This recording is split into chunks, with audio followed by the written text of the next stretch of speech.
Kaisar Naga Abadi Chapter 4561 Bahasa Indonesia. Bab 4561, Bab 4560 S. Api Star Silver. Lu Ming mengerahkan ilmu persembunyian hebat dan bersembunyi dalam kegelapan untuk mengamati. Memang, beberapa jam kemudian, Lu Ming menemukan kesempatan. Seorang manusia kekar meninggalkan tambang seolah-olah dia akan melakukan sesuatu. Dia segera meninggalkan area yang diliputi oleh indera spiritual suku manusia surgawi. Asyikek, Lu Ming bergegas maju dan memukul bagian belakang kepala pria kekar itu dengan telapak tangannya secepat kilat. Lu Ming mengendalikan kekuatannya dengan sangat baik, dan hanya menjatuhkan pria kekar itu. Dia tidak membunuhnya. Lu Ming memiliki prinsipnya sendiri dalam melakukan sesuatu. Pihak lain tidak memiliki dendam padanya. Tentu saja, dia tidak akan membunuh mereka dengan mudah. Kemudian, dengan lambaian tangannya, dia mengirim pria kekar itu ke dalam Chaos Ring. Dia kemudian menggunakan teknik imitasi hebat untuk berubah menjadi penampilan pria kekar itu. Bahkan aura sumber kehidupannya pun persis sama. Lu Ming tidak terburu-buru untuk kembali ke tambang. Pria kekar itu baru saja meninggalkan tambang. Jika dia kembali, dia takut akan menimbulkan kecurigaan dari suku manusia surgawi. Lu Ming menunggu di dekat situ selama beberapa jam, lalu berjalan dengan angkuh menuju tambang. Ketika dia sudah dekat dengan tambang, indera spiritual suku manusia surgawi menyapu dirinya dan mengelilinginya sekali sebelum mundur. Tentu saja, mereka tidak menemukan kekurangan apapun. Lu Ming terus bergerak maju seolah-olah tidak terjadi apa-apa dan datang ke tambang. Daerah ini penuh dengan lubang dan masing-masing lubang memancarkan cahaya redup. Banyak orang yang keluar masuk, sibuk. Lu Ming secara acak memilih sebuah tambang dan berjalan masuk. Di kedalaman tambang, ia menemukan sejumlah besar manusia menambang dan memurnikan logam dalam biji. Itu adalah percikan perak api es. Itu benar-benar percikan perak api es. Setelah Lu Ming dengan hati-hati mengidentifikasi biji logam, dia terkejut dan tidak percaya. Bahan logam yang terkandung dalam biji di sini sebenarnya adalah perak percikan api es. QQ sebelumnya telah menyebutkan es bintang api perak secara rinci.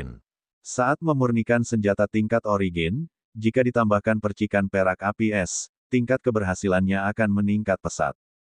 Tingkat keberhasilan pemurnian senjata tingkat origin dapat ditingkatkan hingga 20%. Ini karena bintang api es perak dapat memadukan semua jenis material dengan sempurna dan membuatnya menyatu dengan sempurna, sangat mengurangi kesulitan dalam menyempurnakan senjata dewa tingkat asal. Adapun QQ, karena telah menelan terlalu banyak senjata dewa tingkat asal dan senjata dewa tingkat utama yang rusak, ia telah menghasilkan sejumlah besar kotoran. Akibatnya, kultivasinya terhenti di puncak alam kaisar dewa tingkat ke-9 dan tidak dapat menerobos. Jika ia harus memurnikan dan menyempurnakannya selangkah demi selangkah, setidaknya akan membutuhkan waktu puluhan ribu tahun.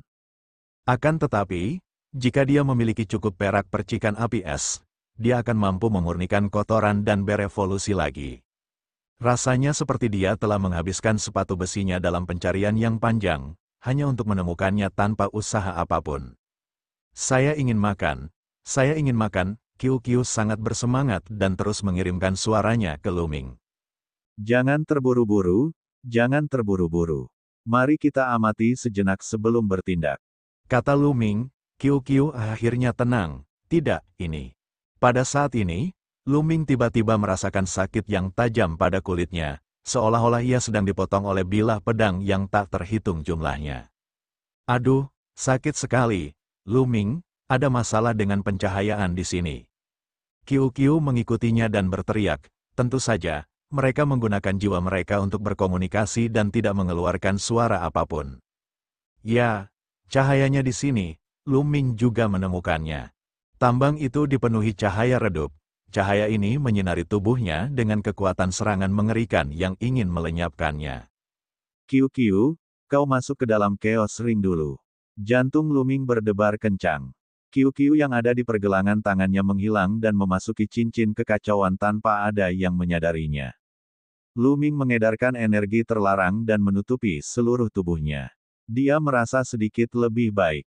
Namun, Lu Ming menyadari bahwa cahaya itu masih menyerang energi terlarang. Energi terlarang itu tidak sepenuhnya menghalanginya, tetapi terus-menerus dikonsumsi. Jika terus begini, cepat atau lambat kekuatan terlarang itu akan tertembus. Kekuatan macam apa ini? Mengerikan sekali. Tidak, mengapa orang-orang ini baik-baik saja? Lu Ming menyadari bahwa orang-orang yang menambang di sini baik-baik saja. Mereka tampak sama persis dengan tempat-tempat lainnya. Apa yang terjadi? Cahaya seperti ini tidak akan menyerang mereka.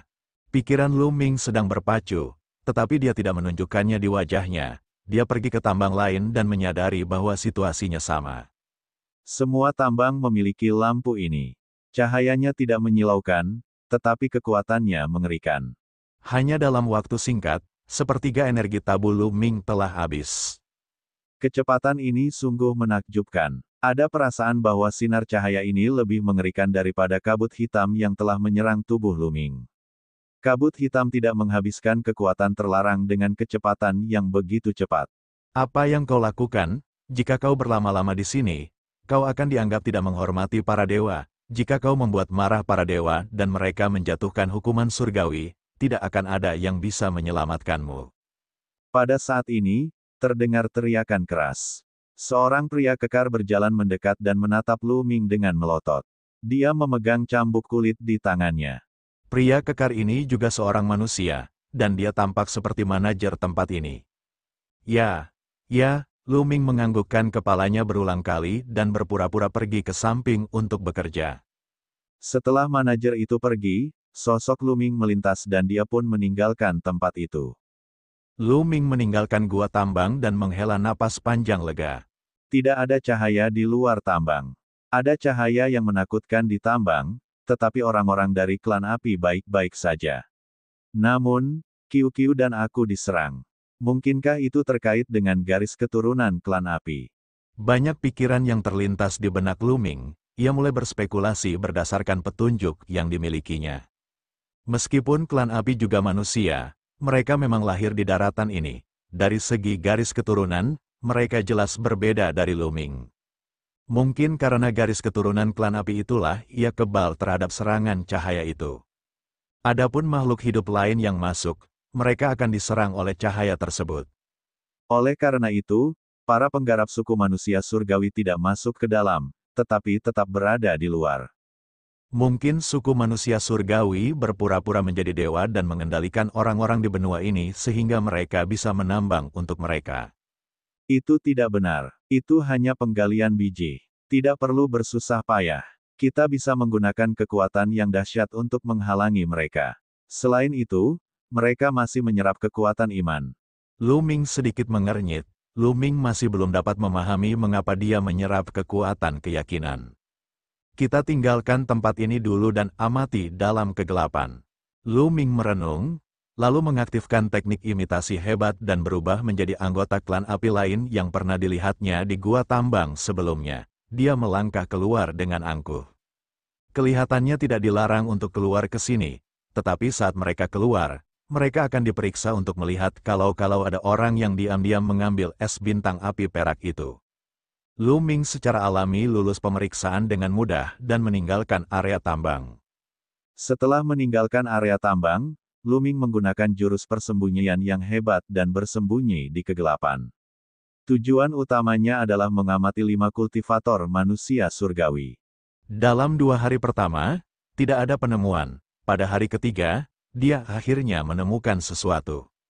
Seorang penggarap lain dari suku manusia surgawi telah tiba. Dan EBSCP, manusia surgawi ini memiliki kultivasi dewa-dewa tingkat kedua.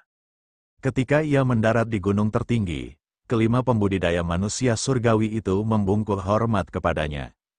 Pada akhirnya, dewa penguasa surgawi tingkat pertama mengeluarkan sebuah cincin penyimpanan dan menyerahkannya kepada dewa penguasa surgawi tingkat kedua. Kaisar Naga Abadi Chapter 4562 Bahasa Indonesia Bab 4562, Seringan Bulu. Mungkinkah percikan api es perak itu digali dan dimurnikan di dalam? Mata Lu Ming bersinar dengan cahaya yang menyala-nyala.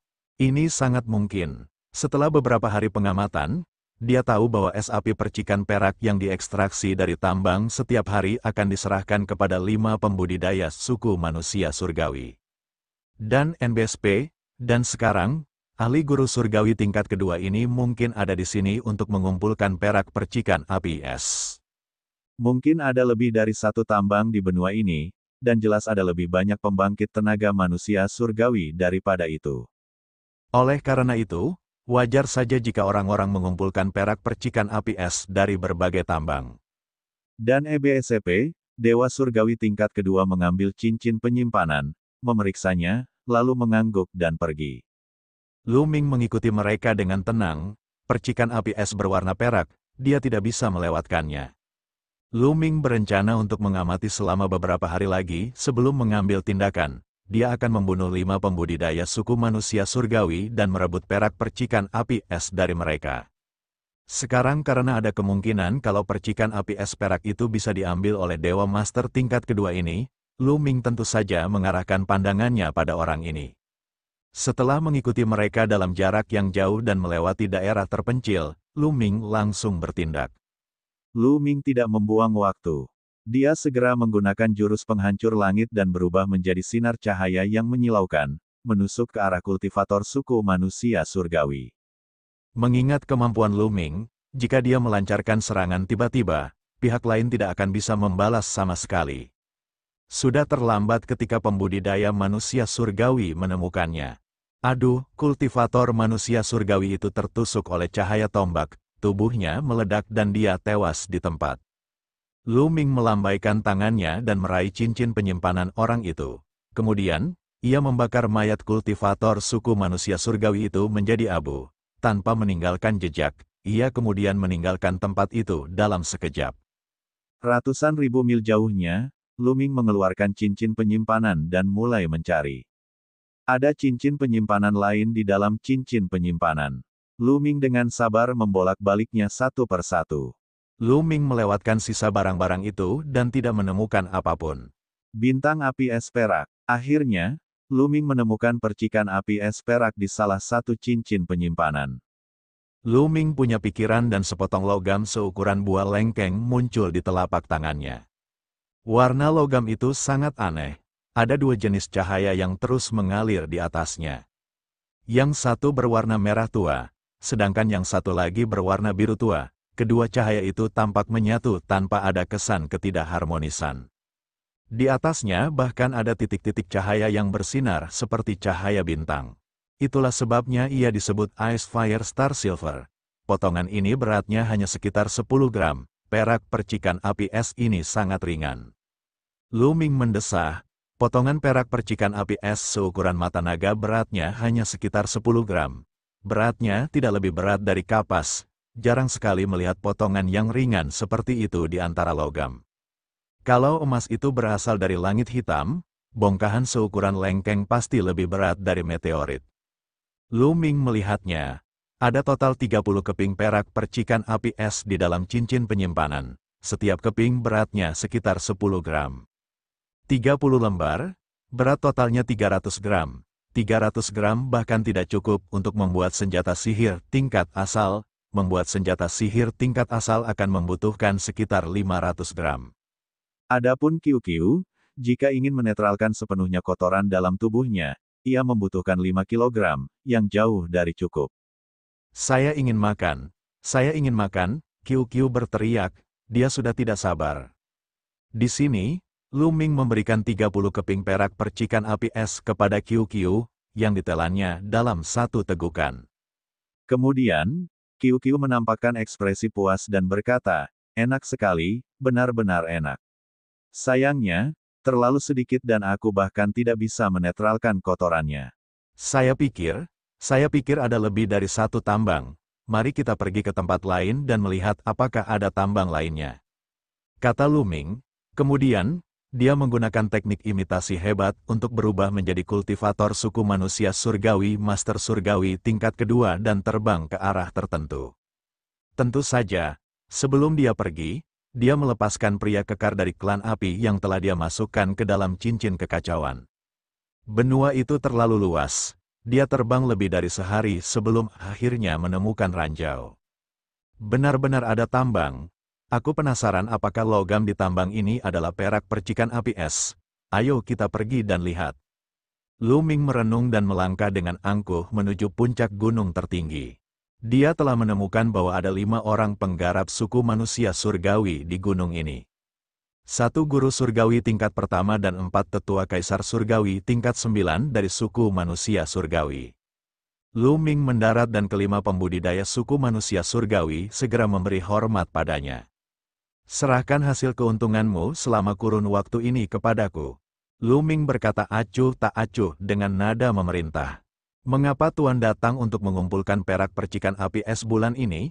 Bukankah sebelumnya itu adalah Tuan Wuxin? Tanya kultivator suku manusia surgawi guru surgawi tingkat pertama dengan heran. Itu memang percikan perak api es, hati Lu Ming dipenuhi dengan kegembiraan, tetapi dia tidak menunjukkannya di wajahnya. Wuxin kebetulan sedang sibuk selama periode waktu ini dan perlu berkultivasi dalam pengasingan. Aku akan melakukannya untuknya.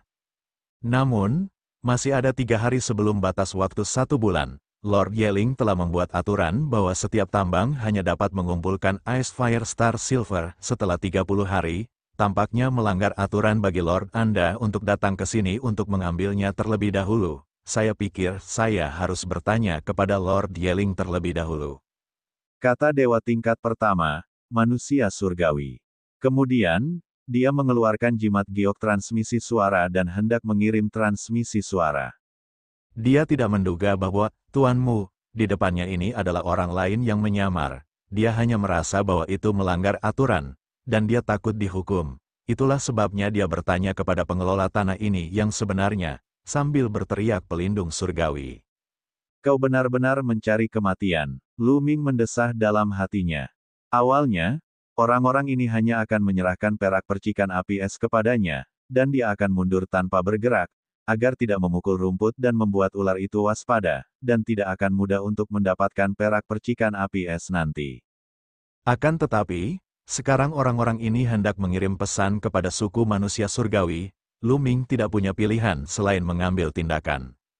Suara mendesing, Lu Ming melancarkan gerakannya. Jarinya seperti tombak saat ia mengarahkannya ke glabela dewa utama tingkat pertama. Orang ini tidak menyangka Lu Ming akan tiba-tiba menyerangnya. Oleh karena itu, dia sama sekali tidak bisa menghindarinya. Sebenarnya, meskipun dia tahu bahwa Lu Ming akan menyerangnya, dia tidak dapat menghindarinya. Perbedaan kekuatan tempur di antara mereka berdua terlalu besar. Aduh, darah berceceran ke segala arah. Glabela pria itu tertusuk, dan jiwanya langsung musnah. Matanya membelalak tak percaya. Ia tak percaya Lu Ming tiba-tiba menyerangnya. Dengan suara keras, tubuh lelaki itu jatuh ke tanah. 4 tetua kaisar dewa tingkat 9 lainnya dari suku manusia surgawi tercengang. Mereka menatap Lu Ming dengan linglung dan lupa untuk melarikan diri sejenak. Wus, wus, Lu Ming menjentikkan jarinya dan 4 tombak melesat keluar, merobohkan 4 tetua dewa kaisar tingkat 9 dari suku manusia surgawi. Keempat tetua itu terluka parah dan tidak bisa lagi bertarung. Kemudian, dengan lambaian tangannya, dia memasukkan kelima pembudidaya suku manusia surgawi ke dalam cincin kekacauan. Lu Ming membiarkan keempat tetua suku manusia surgawi hidup-hidup karena ia mempunyai pertanyaan untuk mereka. Selain itu, Lu Ming harus mencari tahu lokasi pasti ranjau lainnya agar dia tidak terbang ke sana kemari seperti lalat tanpa kepala. Kaisar Naga Abadi Chapter 4563 Bahasa Indonesia Bab 4563, Bab 4563 Interogasi. Setelah berkemas, Lu Ming tidak pergi. Sebaliknya, dia tetap berada di puncak gunung dan memadatkan kesadaran spiritualnya di cincin kekacauan. Dia muncul di hadapan keempat tetua manusia surgawi yang terluka parah. Tuan, mengapa kau menyerang kami? Mengapa? Salah satu tetua manusia surgawi bertanya. Omong kosong, bagaimana aku bisa menyerahkan harta yang sangat berharga seperti bintang api es perak? Lu Ming mencibir. Dia masih berpura-pura menjadi tuan Anda. Teknik meniru yang hebat itu sangat misterius. Bahkan jika indera spiritual seseorang terkondensasi, seseorang dapat menirunya. Kau ingin mengambil perak Ice Fire Spark itu untuk dirimu sendiri. Jika Lord Yeling tahu tentang ini, kau akan berakhir dalam keadaan yang menyedihkan. Tetap saja, tetua manusia surgawi itu yang meraung marah. Wah, Lu Ming menghentakkan kakinya dan kepala tetua itu meledak seperti semangka, jiwanya juga musnah oleh hentakan itu. Wajah ketiga lelaki tua yang tersisa pucat pasi. Aku di sini bukan untuk mendengarkan ancamanmu, dan aku terlalu malas untuk bicara omong kosong denganmu. Sekarang, apa yang akan kau jawab atas pertanyaanku? Mengapa ada cahaya aneh seperti itu di tambang? Apakah cahaya itu berbahaya bagi semua makhluk hidup? Namun, tidak berbahaya bagi klan Yan. Lu Ming bertanya. Meskipun ia dapat memecahkan banyak masalah, itu hanyalah tebakannya dan perlu dikonfirmasi. Kau bahkan tidak tahu ini. Kau bukan tuan, kau siapa? Seorang lelaki tua berteriak. Apakah, tuan Anda, yang asli akan menanyakan hal seperti itu? Mereka semua adalah orang-orang tua yang telah hidup selama bertahun-tahun. Mereka dapat mengatakan bahwa Lu Ming jelas bukan, tuan Anda, yang asli, tetapi seorang penipu. Saya yang bertanya sekarang, bukan Anda yang bertanya. Apakah Anda ingin mati? Katanya. Tatapan mata dingin Lu Ming menyapu ke arah tetua itu. Tetua itu tidak bisa menahan diri untuk tidak menggigil dan tampak ketakutan. Kejahatan Lu Ming barusan masih terbayang jelas dalam benaknya. Aku akan memberimu 3 napas untuk menjawab pertanyaanku. Kalau tidak, aku akan memilih salah satu dari kalian dan membunuhnya. Lu Ming berkata dengan dingin. Ketiga tetua suku manusia surgawi tahu bahwa Lu Ming tidak bercanda ketika mereka melihat niat membunuh yang dingin darinya. 1 napas, 2 napas. Ketiga tetua suku manusia surgawi bahkan lebih ketakutan. Aku akan bicara, aku akan menceritakan semuanya padamu. Seorang lelaki tua akhirnya tidak tahan lagi dan berteriak. Para tetua manusia surgawi ini semuanya telah berada di akhir rentang hidup mereka, dan mereka memiliki kemungkinan untuk meninggal saat memasuki reruntuhan alam semesta. Namun, saat kematian mendekat, mereka masih tidak dapat mengendalikan rasa takut di hati mereka. Cahaya di tambang hanya tidak efektif untuk klan api. Orang-orang dari klan lain akan diserang begitu mereka masuk. Itu sangat mengerikan. Bahkan para dewa tidak bisa bertahan lama di dalam. Kami menduga bahwa ini pasti ada hubungannya dengan garis keturunan klan Yan. Bagaimanapun, klan Yan lahir di benua ini dan menyatu dengannya. Itulah sebabnya cahaya tidak menyerang klan Yan. Adapun bagaimana cahaya itu terbentuk, kami tidak tahu. Kami hanya bisa berspekulasi bahwa itu pasti terkait dengan era terakhir. Itulah sebabnya kami mengendalikan orang-orang dari klan api untuk menambang bagi kami. Jawaban orang tua itu sangat rincin, bahkan lebih rincin daripada pertanyaan Lu Ming. Oh, kalau begitu, berapa banyak tambang yang sudah kamu temukan sejauh ini? Apa saja jenis bahan logam mulia yang ada di sana? Di mana tepatnya bahan-bahan itu didistribusikan? Lu Ming mengajukan beberapa pertanyaan lagi secara berurutan. Kami memiliki total 36 tambang, dan semuanya terbuat dari perak percikan api es. Sepertinya tidak ada logam lain di benua ini, hanya perak percikan api es. Mengenai sebaran spesifiknya, berikut peta dengan tanda-tanda detailnya. Seorang tetua menjawab lebih dulu, ia lalu mengeluarkan jimat giok dan menyerahkannya kepada Lu Ming. Lu Ming melambaikan tangannya dan mengambil jimat giok itu. Ia menyalurkan energi terlarang ke dalamnya dan jimat giok itu bersinar, memproyeksikan peta ke udara. Ada rute di sana dan beberapa tanda khusus yang menandai ranjau dengan jelas. Semuanya adalah tambang Ice Fire Star Silver. Jumlahnya ada 36. Benua ini adalah harta yang tak ternilai. Jantung Lu Ming berdetak kencang. Berapa banyak percikan perak es api yang terkandung di benua ini? Nilai dari begitu banyak perak percikan api es tidak dapat dihitung.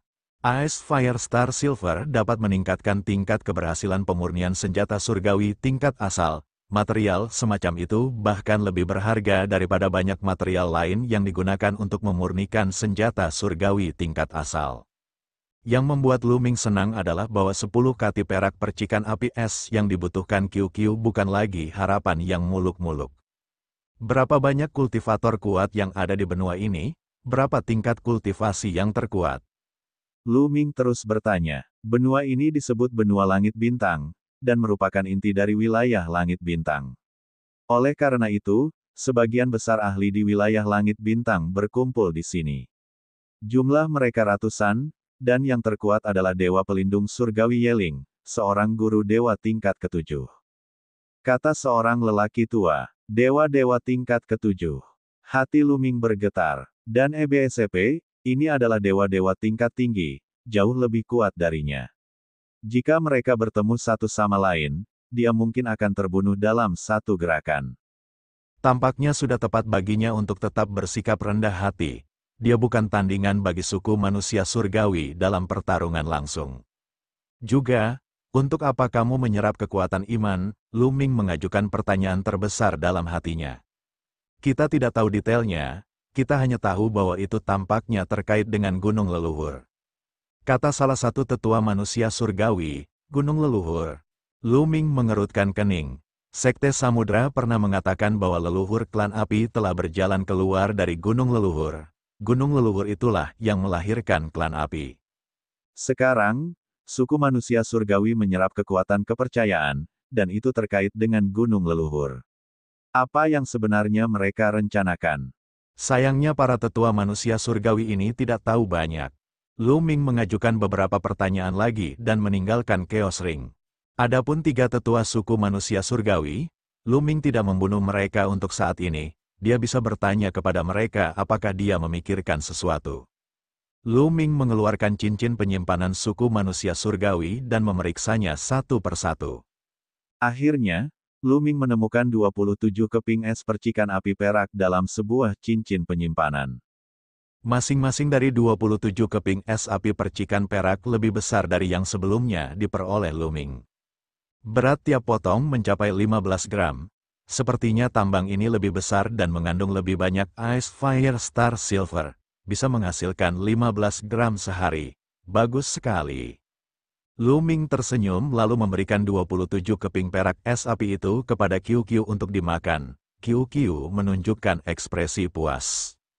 Meskipun es bintang api perak itu sangat berharga, hati Lu Ming sakit ketika dia memberikannya kepada QQ untuk dimakan. Akan tetapi, dibandingkan dengan terobosan QQ, hal itu masih sepadan. Begitu QQ berhasil mencapai alam dewa surgawi, kemampuannya untuk merasakan dan menggali material logam akan meningkat pesat. Ia akan dapat menemukan lebih banyak material logam berharga untuknya di masa mendatang. Terlebih lagi, kekuatan tempur QQ juga akan meningkat drastis, dan itu akan sangat membantunya. Oleh karena itu, tidak ada salahnya membayar sejumlah perak Ice Fire Spark. Kaisar Naga Abadi Chapter 4564 Bahasa Indonesia Bab 4564, Bab 4564 terungkap. Lu Ming tidak meninggalkan tempat itu. Sebaliknya, ia menggunakan teknik imitasi yang hebat dan berubah menjadi Divine Master tingkat pertama yang sebelumnya ia miliki. Ia duduk bersila. Itu karena masih ada 3 hari lagi sebelum Lord Heartless, yang benar-benar ada di sini untuk mengumpulkan perak Ice Fire Spark, akan datang. Jika pihak lain datang dan mengetahui bahwa 5 kultivator suku manusia surgawi telah menghilang, mereka pasti akan melaporkannya kepada atasan, dan semua tambang utama akan diselidiki secara ketat. Dalam hal itu, akan lebih sulit baginya untuk memancing di perairan yang bermasalah dan mendapatkan lebih banyak perak percikan api es. Oleh karena itu, Lu Ming harus menunggu di sini selama 3 hari untuk menyingkirkan tuan yang tidak berperasaan. Meskipun berita itu akan bocor cepat atau lambat dan para petinggi suku manusia surgawi akan mengetahui bahwa ada sesuatu yang salah, setidaknya Lu Ming akan memiliki lebih banyak waktu. Keesokan harinya, Lu Ming melihat seseorang dari tambang datang ke puncak gunung. Dia adalah seorang pria tua dan dia seharusnya adalah manajer tambang. Saat orang tersebut sudah dekat dengan puncak gunung, dia berlutut dengan hormat dan meletakkan sebuah kotak giok di tanah. Dewaku, perak percikan api es yang kami gali kemarin semuanya ada di sini. Baiklah, aku tahu. Kau boleh pergi. Lu Ming meniru suara suku manusia surgawi dan berbicara dengan cara yang bermartabat. Ya, pihak lainnya pergi dengan hormat. Lu Ming meraih kotak giok itu di udara dan membukanya. Di dalamnya terdapat sepotong perak percikan api es. beratnya sekitar 15 gram. Lu Ming melemparkannya ke Qiu Qiu. Pada hari kedua dan ketiga, si tetua akan memberikan sepotong perak percikan api es. Masing-masing beratnya sekitar 15 gram, dan Lu Ming memberikannya kepada Qiu Qiu.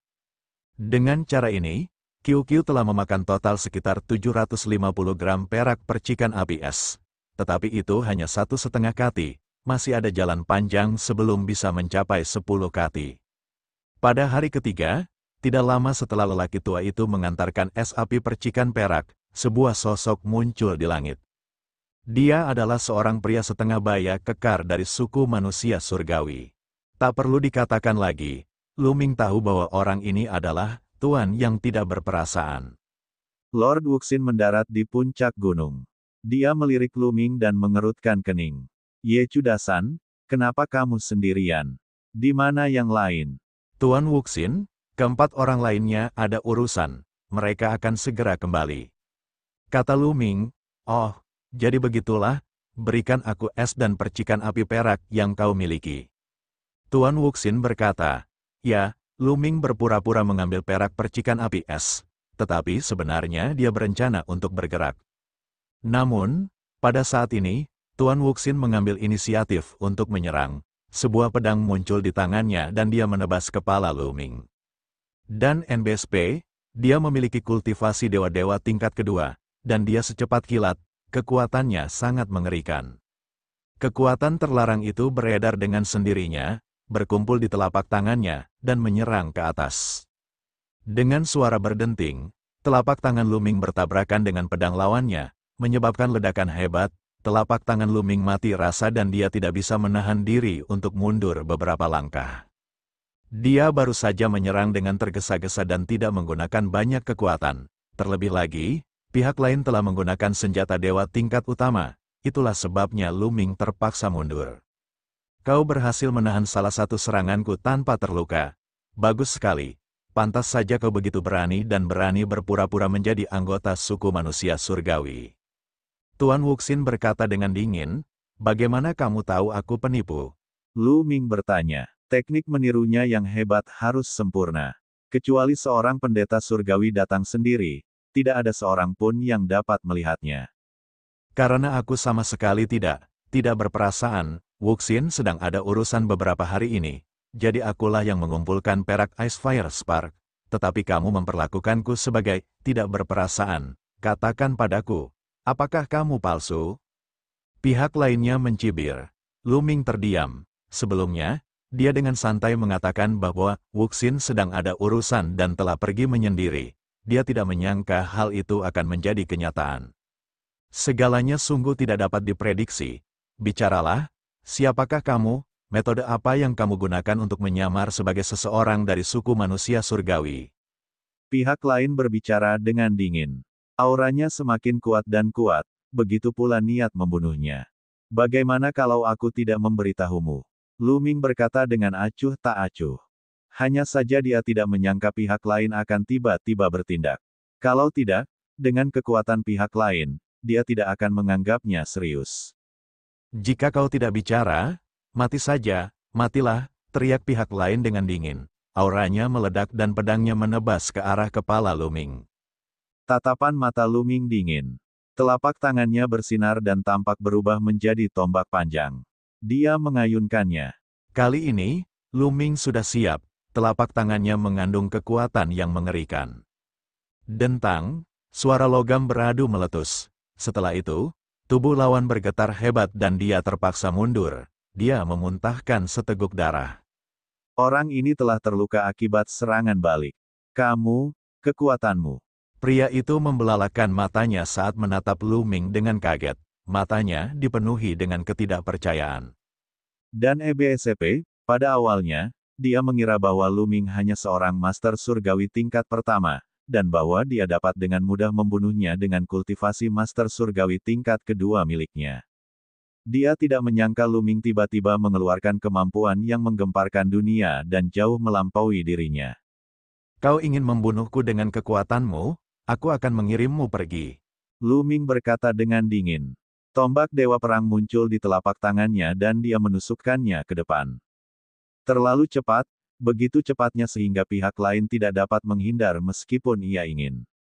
Ia hanya bisa menghadapinya secara langsung. Namun, akibat dari serangan langsung itu, pedang tempur pria itu hancur dan tubuhnya tertusuk. Kemudian, dia tercabik-cabik dan mati.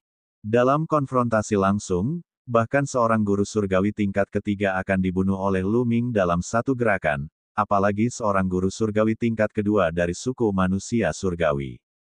Setelah membunuh orang ini, dia akan mengirim tubuh orang tersebut yang hancur ke dalam cincin kekacauan.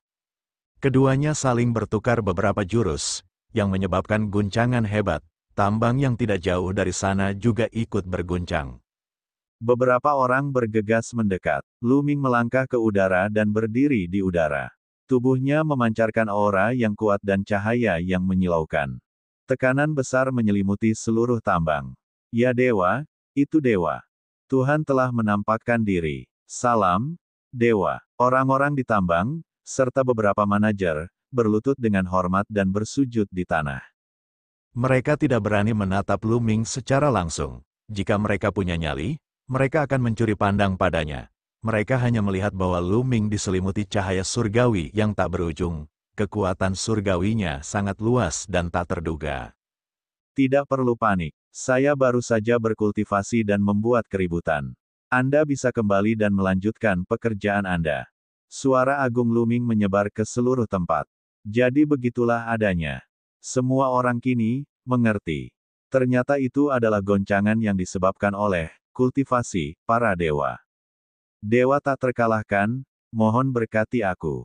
Para anggota klan Yan bersujud dengan hormat dan kembali ke tambang untuk melanjutkan penambangan mereka. Di mata suku api, suku manusia surgawi bagaikan dewa yang tidak bisa disinggung. Lu Ming menggelengkan kepalanya dalam hati. Namun dengan cara ini, dia dapat menyembunyikannya untuk sementara. Setelah menyingkirkan orang-orang dari klan api tambang, Lu Ming mengeluarkan peta dan melihatnya. Kemudian, dia berubah menjadi sinar cahaya pelangi dan terbang ke tambang terdekat. Saat dia hampir sampai di tambang, dia menunggu selama sehari, lalu berubah wujud menjadi Tuan Anda, dan pergi mengumpulkan perak percikan api es.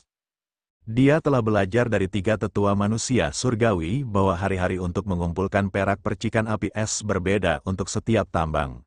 Satu-satunya kesamaan mereka adalah bahwa mereka mengumpulkannya sebulan sekali. Dalam kasus ini, Lu Ming mempunyai kesempatan untuk memanfaatkannya.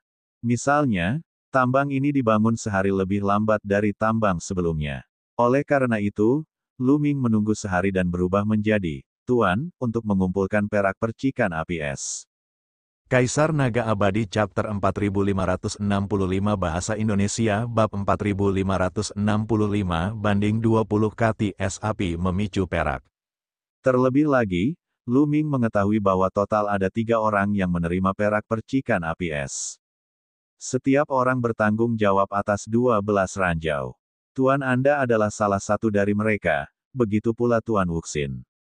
Yang satunya adalah pria parubaya yang dibunuh oleh Lu Ming. Dan tambang di depannya juga dipimpin oleh Lord Hairless. Namun, Lu Ming belum pernah melihat Tuan yang tidak berperasaan ini sebelumnya. Dia tidak bisa menggunakan teknik meniru yang hebat untuk menirunya. Oleh karena itu, dia hanya berubah menjadi Tuanmu. Ketika Lu Ming tiba, para penjaga suku manusia surgawi tentu saja akan bertanya tentang Tuan yang tidak berperasaan. Lu Ming hanya mencari alasan untuk menghindari pertanyaan itu. Dia berhasil memperoleh perak percikan api es. Kali ini, totalnya lebih dari 300 gram. Setelah melemparkannya ke Qiu-Qiu, Lu Ming terus terbang ke tambang terdekat menurut peta. Waktu penyerahan setiap ranjau berbeda-beda karena bahkan Tuan Yu dan yang lainnya tidak dapat melewati semua ranjau dalam sehari. Oleh karena itu, ada urutan penyerahan ranjau. Ini memudahkan Lu Ming untuk melakukan berbagai hal. Tentu saja, mustahil bagi Lu Ming untuk tiba tepat waktu di semua tambang. Ia akan tiba sedikit lebih lambat di beberapa tambang, tetapi ini bukan masalah besar. Mudah saja mencari alasan untuk mengelabui mereka.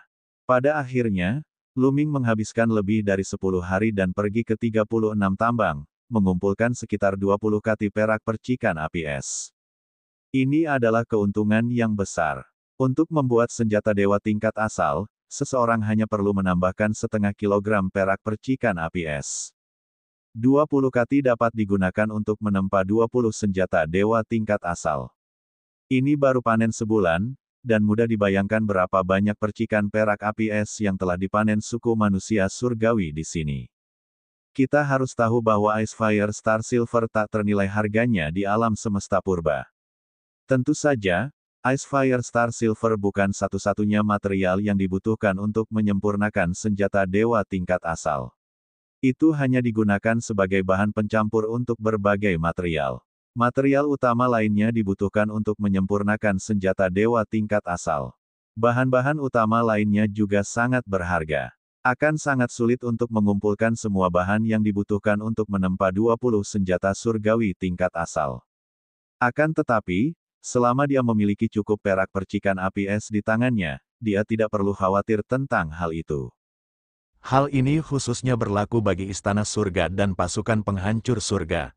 Banyak dari mereka yang berpetualang di reruntuhan alam semesta untuk mencari harta karun.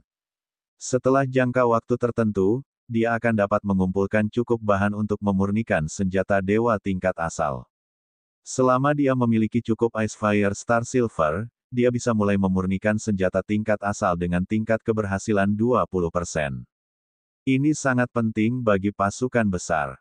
Setelah bertahun-tahun terkumpul, jumlah senjata surgawi tingkat asal akan meningkat, yang juga akan sangat meningkatkan kekuatan pasukan tertentu. Pada saat ini, baik istana surgawi maupun tentara penghancur surga tidak mampu memiliki senjata tingkat asal.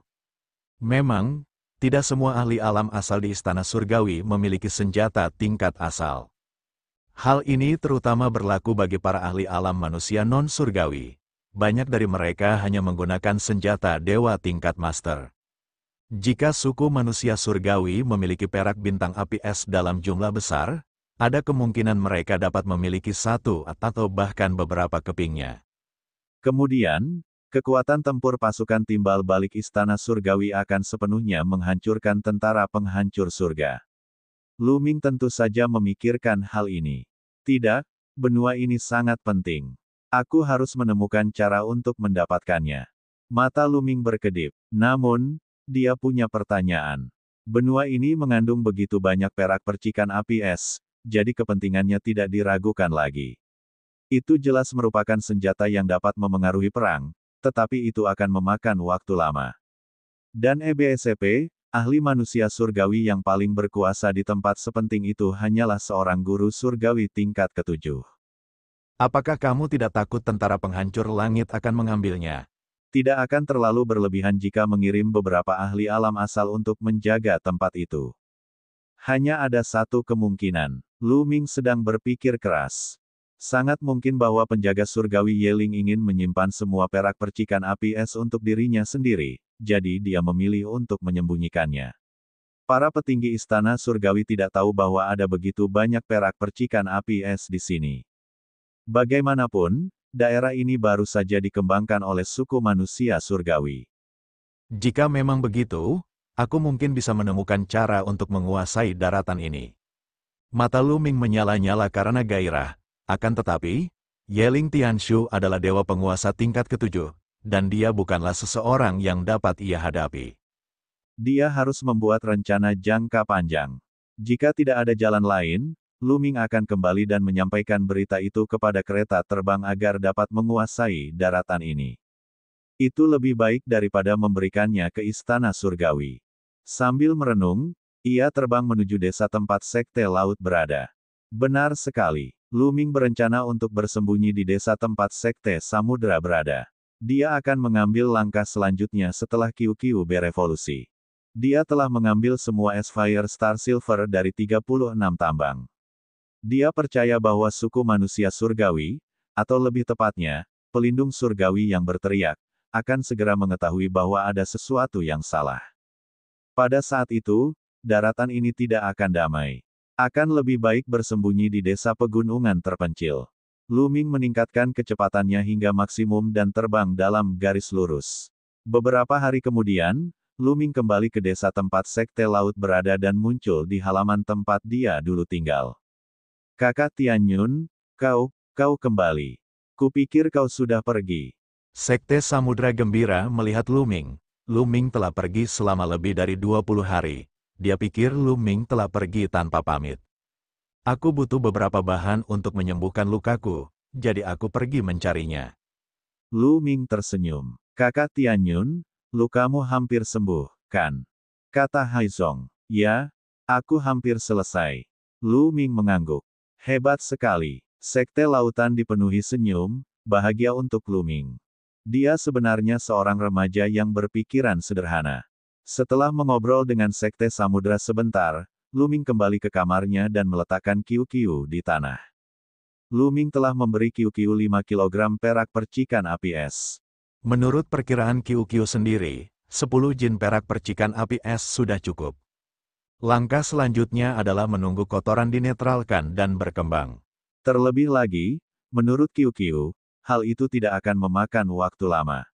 Lu Ming berencana untuk menunggu kiu-kiu berevolusi sebelum mengambil langkah selanjutnya. Sedangkan dirinya sendiri, dia duduk bersila dan terus menggunakan cincin kekacauan sebagai referensi untuk memahami gaya kekacauan. Dan EBSCP, dia mendesah dalam hatinya. Dia tidak memiliki kristal primal, atau dia bisa menggunakan kesempatan ini untuk menyerbu ke tingkat kedua dewa-dewa. Dia juga telah menginterogasi beberapa tetua suku manusia surgawi dan mengetahui bahwa ada kristal purba di tambang spasial bintang api es, tetapi jumlahnya sangat sedikit. Sebuah tambang biasanya memerlukan waktu beberapa tahun untuk menggali satu bagian. Hanya satu bagian yang akan muncul setiap beberapa tahun. Jumlah ini terlalu kecil. Namun, Lu Ming merasa sedikit aneh. Daratan ini sangat makmur dan telah melahirkan klan besar seperti klan api. Seharusnya ada kristal terpencil di dalamnya. Mungkinkah kristal purba itu tidak ada di dalam percikan api es perak, melainkan di tempat lain, dan suku manusia surgawi tidak dapat menemukannya? Dia akan bertanya-tanya setelah ini selesai. Lu Ming merasa bahwa benua ini tidak sesederhana kelihatannya. Benua ini menyimpan banyak rahasia yang tidak diketahui siapapun. Kaisar Naga Abadi Chapter 4566 Bahasa Indonesia. Bab 4566, Bab 4566 meneriakkan penjaga surgawi. Pada saat ini, di wilayah tengah benua langit berbintang, ada sebuah istana mewah. Di atas istana, ada sosok yang duduk tinggi.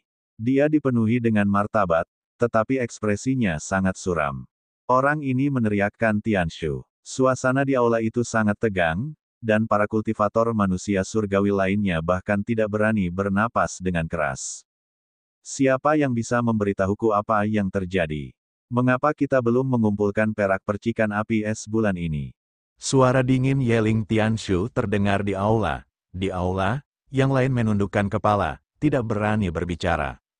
Di benua bintang, Yeling Tianshu adalah raja negeri itu. Siapapun yang berani menyinggung perasaannya akan mengalami akhir yang mengerikan. Di mana Yeling Liu, Yeling Wuxin, dan Yeling Chu, aku meminta mereka untuk mengumpulkan perak percikan api es. Tetapi mengapa aku belum melihat satu pun dari mereka? Jawab aku. Suara Yeling Tianshu semakin keras. Jelas, dia sudah sangat tidak senang. Tuanku, Yeling Wuxin saat ini sedang dalam kultivasi tertutup. Bulan ini, yang bertugas mengumpulkan perak percikan api es adalah Yeling Luan dan Yeling Chu. Pada saat itu, seorang lelaki tua membungkuk dan berkata, lelaki ini adalah dewa tertinggi tingkat kelima, salah satu ahli terkuat di bawah naungan pelindung surgawi yang berteriak. Lalu, di mana mereka berdua? Mengapa mereka tidak datang menemuiku? Kata Yeling Tianshu. Tuanku, selama kurun waktu ini, saya tidak melihat Yeling Chu dan Yeling Luan kembali. Bahkan ketika saya mengirim pesan, tidak ada yang membalas. Orang tua itu melaporkan, dia tidak kembali, tidak ada yang membalas pesannya. Yeling Tianshu mengerutkan kening, merenung sejenak, dan berkata, pergi dan bawakan aku orang-orang yang bertanggung jawab atas 36 tambang. Aku punya sesuatu untuk ditanyakan kepada mereka. Ya, orang tua itu dengan hormat menerima perintah itu dan pergi. Ia kemudian mulai menyampaikan suaranya. Yang lainnya menunggu di aula. Penantian ini berlangsung selama beberapa hari, dan orang-orang yang bertanggung jawab atas tambang lainnya bergegas datang satu demi satu. Dan EBSCP, tidak semua orang yang bertanggung jawab atas 36 tambang memiliki basis kultivasi Divine Master tingkat pertama. Sebenarnya, hanya beberapa tambang yang memiliki eksistensi tingkat Divine Master. Bahkan di Istana Surga, tidak banyak Dewa Master. Di antara beberapa ratus kultivator suku manusia surgawi yang dipimpin oleh pelindung surgawi Yeling, hanya ada sekitar 20 Dewa Master. Ketika orang-orang ini melihat Tianshu berteriak, mereka semua memberi hormat kepadanya. Mengapa jumlah orangnya berkurang satu? Menatap sekeliling, Tianshu yang berteriak menyadari bahwa hanya 35 dari 36 orang yang datang. Tuan penjaga surga, orang yang bertanggung jawab atas tambang Kishan belum memberikan jawaban. Dan NBSP, jawab tetua dewa tingkat kelima, tidak ada jawaban. Tatapan mata gelap melintas di mata Tianshu yang berteriak ketika dia berkata, pergi, kirim seseorang untuk menyelidiki. Ya, dan EBSCP, dimengerti. Tetua guru surgawi tingkat kelima mengakui perintah tersebut dan mengirim orang ke tambang Kishan. Tambang Kishan adalah tempat di mana Lu Ming telah membunuh atau mengambil alih 5 pembudidaya suku manusia surgawi yang menjaga tambang. Tentu saja, tidak ada yang akan kembali. Apakah kau sudah menyerahkan semua perak percikan api es milikmu untuk bulan ini? Kemudian, dia melihat ke 35 orang yang bertanggung jawab. Lord Tianshu, aku telah menyerahkan semua Ice Fire Star Silver. Aku memberikannya padamu, Lord. Kata seorang guru surgawi tingkat pertama yang bertanggung jawab. Aku juga sudah menyerahkan milikku. Aku memberikan milikku kepada Tuan Yeling Chu. Milikku juga, aku juga memberikannya pada Master Chu. Orang yang bertanggung jawab lainnya juga membalas, menyerahkannya kepada Tuan Anda atau Tuan Chu. Kau yakin? Jika ada yang berani berbohong padaku, kalian semua tahu akibatnya. Yeling Tianshu berkata dengan dingin, matanya yang panjang dan sipit dipenuhi dengan niat membunuh. Semua orang yang bertanggung jawab tampak pucat. Mereka tahu betapa kejam dan tak kenal ampunnya Yeling. Tuhan penjaga surga, aku bersumpah demi sumber kehidupanku bahwa semua yang aku katakan adalah benar. Aku pun bersumpah demi sumber kehidupanku, jika aku berbohong, aku akan membiarkan Tuan Tianshu yang mengurusiku. Yang lainnya juga mulai berteriak untuk membuktikan bahwa mereka tidak bersalah. Baiklah, aku percaya padamu. Kalian semua boleh pergi. Yeling Tianshu melambaikan tangannya, dan 35 orang yang bertanggung jawab semuanya pergi. Tuan Tianshu, mungkinkah Yeling Chu dan Yeling Luan ingin menyimpan perak percikan api es itu untuk mereka sendiri lalu meninggalkan tempat ini? Kata tetua dewa tingkat kelima, bintang api es perak itu terlalu berharga, siapapun akan menginginkannya. Tidak mungkin, mereka tidak akan berani mengkhianatiku, hidup mereka ada di tanganku. Kata Yeling Tianshu, itu benar, dan EBSCP, tetua dewa tingkat kelima mengangguk. Yeling Tianshu telah menguasai teknik racun yang mengerikan. Semua bawahannya dikendalikan olehnya. Siapapun yang berani melawan, selama dia mengaktifkan teknik racunnya, orang yang diracuni akan mengalami nasib yang lebih buruk daripada kematian. Lu Ming benar. Pelindung surgawi Yeling tidak melaporkan sejumlah besar perak percikan api es kepada para petinggi istana surgawi. Dia ingin menyimpannya untuk dirinya sendiri. Ada dua alasan mengapa dia berani melakukan ini. Salah satunya adalah bahwa ia telah menggunakan teknik racunnya untuk mengendalikan semua bawahannya. Orang-orang ini tidak berani mengkhianatinya, mereka juga tidak berani menyebarkan berita itu. Yang satunya lagi adalah ayah Yeling Tianshu, seorang bangsawan surgawi yang kuat dari istana surgawi. Dengan dukungan yang kuat, bahkan jika terjadi kesalahan, dia akan memiliki seseorang untuk mendukungnya. Sepertinya ada orang lain yang telah menyelinap masuk dari benua langit bintang. Kemungkinan yang paling mungkin adalah bahwa setelah Yeling Chu dan Yeling Chu menerima perak bintang api es, mereka dibunuh oleh pihak lain dalam perjalanan kembali dan peraknya diambil. Kata Yeling Tianshu, dia tidak menyangka kalau Lu Ming lah yang menyamar sebagai Yeling Mo dan Yeling Chu. Yang lain, mungkinkah itu angkatan darat penghancur langit? Aku khawatir tidak ada ras di alam semesta yang punya nyali untuk melakukannya. Dan EBSCP, wajah sesepuh dewa-dewa tingkat kelima berubah. Dan EBSCP, tidak peduli siapapun orangnya, hanya kematian yang menanti mereka yang berani menentangku. Di masa depan, kalian para dewa tingkat 3 ke atas akan berpatroli di tambang. Jika kalian menemukan orang yang mencurigakan, bunuh mereka tanpa ampun. Kata Zhao Feng. Juga, aktifkan anggota klan Yan dan temukan karakter yang mencurigakan. Selama mereka bukan dari klan Yan, laporkan padaku. Kata Yeling Tianshu, ya, dan NBSP, ya, tetua dewa tingkat kelima dan yang lainnya menerima perintah dan pergi. Tidak lama kemudian, Yechu Tianshu menerima berita bahwa kelima kultivator suku manusia surgawi yang menjaga tambang Qishan semuanya telah menghilang. Hal ini membuatnya semakin yakin bahwa ada orang lain yang telah masuk. Kau tidak berani bertarung di tempat terbuka dan hanya tahu cara bersembunyi di kegelapan. Sepertinya kekuatanmu terbatas. HMPH, selama kau masih berada di benua langit berbintang, aku akan menemukanmu. Yeling Tianshu berkata dengan dingin. Seluruh benua mulai berguncang. Para dewa mewariskan seorang oracle. Selama mereka menemukan seseorang yang bukan dari klan api, mereka harus melaporkannya. Desa di mana Sekte Samudra berada tentu saja menerima sang oracle juga. Sayangnya penjaga langit yang berteriak itu tidak menyangka bahwa Lu Ming juga seorang manusia. Klan api juga merupakan klan manusia. Dari aura mereka, mustahil untuk mengetahuinya. Oleh karena itu, orang-orang di desa Sekte Lautan mengira bahwa Lu Ming juga berasal dari klan api dan tidak memasukkannya ke dalam daftar tersangka. Tidak mengherankan jika Yeling Tianshu tidak menduga hal ini. Faktanya, di alam semesta purba, ras manusia tidak sekuat itu, dan hanya ada sedikit master. Meskipun ada leluhur pedang terlarang yang tak tertandingi, Tang Feng, itu hanya contoh langka. Oleh karena itu, sang penjaga surgawi yang berteriak itu tidak pernah menduga bahwa manusialah yang telah memasuki benua langit berbintang itu. Kaisar Naga Abadi Chapter 4567 Bahasa Indonesia. Bab 4567, Batu Merah dan Gunung Leluhur. Di luar sangat ramai. Hari-hari Lu Ming sangat stabil. Dalam sekejap mata, setengah bulan telah berlalu. Tidak ada seorang pun yang datang mengganggu Lu Ming.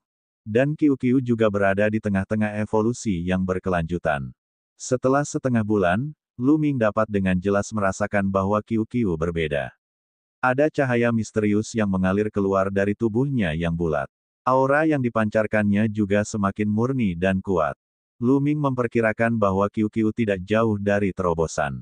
Tiba-tiba, terjadi keributan di luar. Lu Ming dapat melihat bahwa Sekte Samudra sedang bertengkar dengan yang lain. Lu Ming menyebarkan indera spiritualnya dan melihat situasi di luar dengan jelas. Orang yang berdebat dengan Hai Zong adalah seorang pemuda berusia 20-an, wajahnya penuh kesombongan. Lu Ming mengenali pemuda ini, dia adalah putra kepala desa, Hai Feng. Hai Feng membawa dua pria parubaya dan mengepung Hai Zong. Hai Zong, serahkan batu merah itu kepadaku hari ini. Sungguh sia-sia jika meninggalkannya di tanganmu. Tidak akan ada gunanya. Hai Feng berkata sambil menatap Hai Zong dengan keserakahan di matanya. Jangan pernah berpikir tentang itu. Batu merah tua itu adalah satu-satunya yang kakekku tinggalkan untukku. Jangan pernah berpikir untuk memberikannya kepadamu. Sekte Lautan meraung dan melotot ke arah Hai Feng.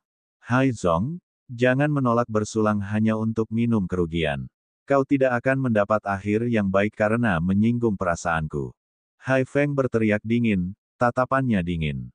Hai Feng, aku sarankan kau untuk menyerah saja.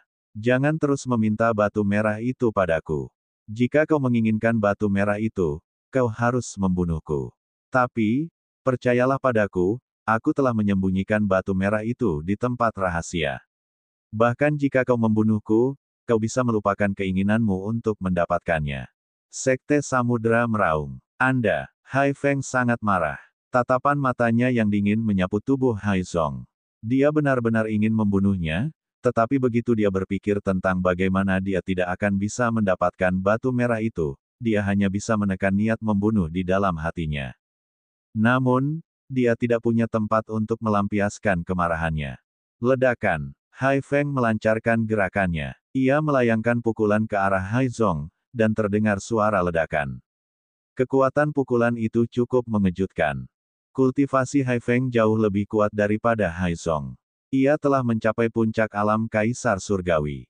Hai Zong jelas bukan tandingannya. Di dalam ruangan, mata Lu Ming berkedip tetapi dia tidak bergerak. Dia tahu bahwa Hai Feng tidak ingin membunuh Sekte Lautan. Selama dia tidak membunuh Sekte Samudra, Lu Ming tidak perlu bergerak. Setiap orang punya jalannya sendiri. Mereka harus melalui beberapa hal dan mengalami beberapa kesulitan. Jika dia harus ikut campur bahkan dalam masalah sekecil apapun, itu tidak akan menguntungkan perkembangan Sekte Laut sedikitpun. Selama tidak mengancam jiwanya, dia tidak perlu melakukan apapun. Hai Zong meraung marah dan mencoba menangkis dengan tinjunya, tetapi dia tidak sebanding dengan Hai Feng. Kedua tinju itu saling beradu, dan dengan suara retakan yang keras, tulang tangan Hai Zong patah, dan dia terhuyung mundur. Hai Feng pun menyusul dan meninju perut Hai Zong. Hai Zong mengerang dan tubuhnya terpental. Ia mendarat dengan keras di tanah dan memuntahkan beberapa teguk darah. Sekte Laut, serahkan Crimson Rock kepadaku dengan patuh. Bagus bagimu untuk menjilatku, tetapi jika kau melawanku, kau akan berakhir dalam keadaan yang sangat menyedihkan. Aku tidak akan membunuhmu hari ini, tetapi aku akan memberimu waktu untuk memikirkannya. Ayo pergi, ayo kita pergi, Hai Feng berteriak dingin dan pergi bersama kedua pria itu. Hai Zong menyeka darah dari sudut mulutnya dan terhuyung berdiri. Dengan bunyi berderit, Lu Ming membuka pintu dan berjalan keluar. Kakak Tianyun, maafkan aku karena mengganggu penyembuhanmu. Hai Zong berkata dengan sedikit ketertarikan, tidak apa-apa, bagaimana lukamu? Kata Lu Ming, aku baik-baik saja, ini hanya luka kecil, aku akan sembuh dalam beberapa hari. Hai Zong tersenyum, tetapi senyum itu tampaknya telah menarik lukanya, dia segera menghirup udara dingin dan meringis. Minumlah pil ini bisa membantumu sembuh. Lu Ming mengeluarkan pil penyembuhan surgawi dan menyerahkannya kepada Hai Zong. Hai Zong mengangguk, mengambil pil itu, dan menelannya. Seketika, aliran hangat menyebar ke seluruh tubuhnya dan berkumpul menuju luka-lukanya. Dia dapat merasakan dengan jelas bahwa tulang-tulang yang patah di tangannya pulih dengan kecepatan yang mencengangkan. Efek ini menggemparkan Sekte Samudra. Kakak Tianyun, pil obat ini pasti sangat berharga. Bukankah akan sia-sia jika kau memberikannya padaku? Sekte Laut awalnya mengira Lu Ming memberinya pil biasa. Ia tidak menyangka efeknya begitu menakjubkan. Ia tahu itu pasti pil yang luar biasa. Tidak apa-apa, aku masih punya beberapa pil ini. Lu Ming tersenyum. Dia hanya memberikan pil penyembuhan tingkat raja biasa kepada Sekte Samudra, yang sangat berguna bagi para raja dewa. Lu Ming memiliki pil penyembuhan sebanyak yang dia inginkan. Kultivasi Sekte Samudra hanya pada tingkat Kaisar Surgawi, jadi pil dewa tingkat raja secara alami sangat efektif untuknya. Hanya dalam waktu singkat, luka-luka Hai Zong hampir pulih hingga 70%. Hal ini membuat Hai Zong tercengang. Ini adalah pertama kalinya dia melihat khasiat obat yang begitu luar biasa. Hai Zong, apa yang terjadi barusan? Lu Ming bertanya karena penasaran. Sekte Lautan sedikit ragu-ragu. Tidak apa-apa. Kalau tidak nyaman, kamu tidak perlu memberitahuku. Kata Lu Ming. Tidak, sebenarnya tidak merepotkan sama sekali. Itu semua karena Crimson Rock. Orang itu tadi adalah putra kepala desa. Dia telah mengingini batu merah milikku dan telah berusaha mendapatkannya. Namun, dia tidak pernah berhasil. Kata Hai Zong. Batu merah. Lu Ming bergumam. Ya, batu merah itu adalah satu-satunya kenang-kenangan yang ditinggalkan kakekku. Saat kakekku masih muda, ia suka bepergian keliling dunia. Konon, kakekku memperoleh batu merah itu di dekat gunung leluhur. Konon batu itu mengandung rahasia besar, jadi Hai Feng selalu ingin mendapatkannya.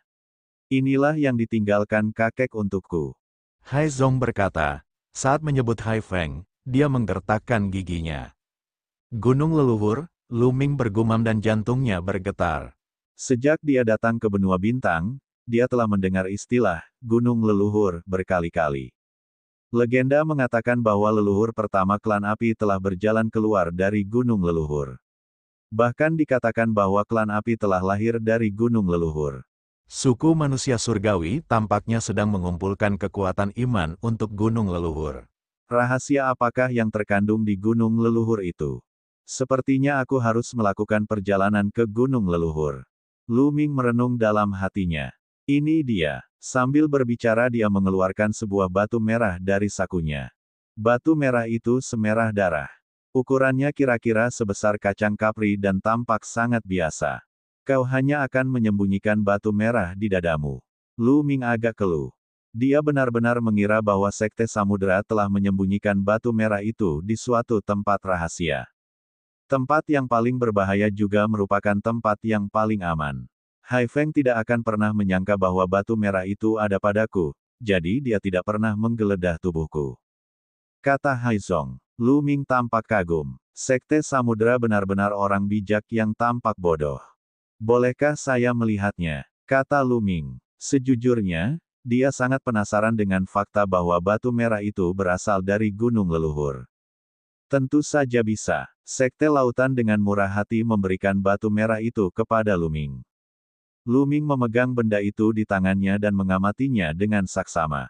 Namun, benda itu terlihat sangat biasa dan dia tidak tahu benda apa itu. Setelah itu, Lu Ming memasukkan energi terlarang. Batu merah itu berdenyut sedikit sebelum kembali normal. Kaisar Naga Abadi Chapter 4568 Bahasa Indonesia. Bab 4568, Terobosan Qiu-Qiu. Lu Ming mempelajarinya beberapa saat namun tidak menemukan apapun. Kakak Tianyun, apakah kamu menemukan sesuatu? Hai Zong bertanya, matanya dipenuhi harapan. Tidak, aku tidak melakukannya. Lu Ming menggelengkan kepalanya. Dia diam-diam bertanya kepada iblis tulang, berharap iblis tulang yang berpengetahuan luas akan mampu menemukan sesuatu. Namun, tulang itu tidak menemukan apapun. Ia menduga bahwa batu merah itu mungkin berasal dari masa lampau, sesuatu yang berada di luar pengetahuannya. Lu Ming mengembalikan batu merah ke Sekte Lautan. Kakek mempelajarinya sepanjang hidupnya, tetapi dia tidak menemukan apapun. Dia memberikannya kepadaku dengan harapan aku juga dapat menemukan sesuatu, tetapi aku telah membawanya selama bertahun-tahun, dan aku belum menemukan apapun. Tampaknya ini hanyalah batu biasa. Hai Zong sedikit kecewa dan tetap menggunakan Crimson Rock. Meskipun itu hanya batu biasa, itu adalah peninggalan kakeknya. Dia harus menjaganya dengan baik dan tidak akan pernah memberikannya kepada Hai Feng. Saat mereka mengobrol, luka-luka Hai Zong hampir pulih sepenuhnya. Mereka berdua mengobrol sebentar lagi sebelum Lu Ming kembali ke kamarnya. 10 hari berikutnya berlalu. Pada hari ini, tubuh Qiu-Qiu tiba-tiba memancarkan aura yang kuat. Lu Ming buru-buru memasukkan Qiu-Qiu ke dalam cincin kekacauan agar tidak membuat yang lain waspada. Lu Ming memadatkan indera spiritualnya dan muncul dalam cincin kekacauan. Ledakan. Tubuh Qiu-Qiu meledak dengan aura yang kuat. Tubuhnya melayang di udara, dipenuhi cahaya warna-warni yang menyilaukan. Dalam cahaya warna-warni, tubuh Qiu-Qiu terus-menerus menggeliat dan berubah. Berubah menjadi tombak, pedang, tombak panjang, dan kemudian cermin. Pada akhirnya, ia berubah menjadi bola, dan auranya mencapai puncaknya. Ya dewa, mata Lu Ming berbinar. Qiu-Qiu akhirnya berhasil menerobos. Memang, dia terjebak di tahap Kaisar Dewa tingkat ke-9 karena ketidakmurnian. Sekarang, dia telah menggunakan 5 kg perak percikan api es untuk menetralkan kotoran. Dalam waktu kurang dari sebulan, dia telah berhasil menerobos dan memasuki alam Master Surgawi. Setelah menerobos ke alam Dewa Surgawi, evolusi Qiu-Qiu tidak berhenti.